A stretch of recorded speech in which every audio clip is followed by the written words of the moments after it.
back at my home screen again, let's figure out where all this data is going. While you guys are taking this, I'm giving you polls and things to draw, and it is recording it all in my reports. So these are every time that I've given these in the past, 12 months or so. If you want to check and make sure, I like to, it just makes me a little concerned sometimes that they're not there. I double check that it's actually recording. So geography and timeline. This is one I gave the other day.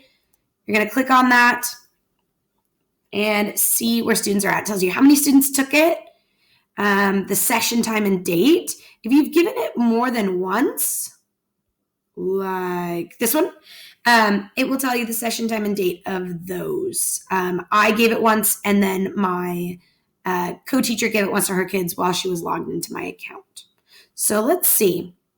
Let's see how this turned out for kids. So I have a summary. This is really helpful. On the quizzes, what happened, who got what. I have specific kids and what they did. Students are putting in their own name. So as I'm looking, that child misspelled her name.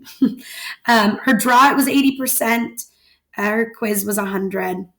So I then have my quizzes here specifically. I can search by question, the polls, open-ended questions. We didn't have any, and then draw it.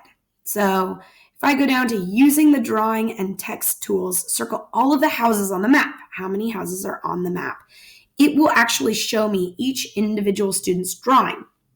So I want to check out Jack's drawing. This is the image I had up.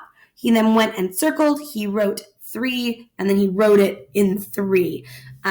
It's wonderfully differentiated because Jack doesn't feel comfortable clicking on the text tool. He struggles with typing. Great. He's a second grader. That makes sense. So that is where all my data lives. It keeps it forever. And yeah, it's wonderful. I also use it when I am teaching later on to decide what I teach, student groupings, and then for parent meetings. So I can explain to parents maybe where their kids are struggling a little bit and have that physical data without having to have 100 pieces of paper.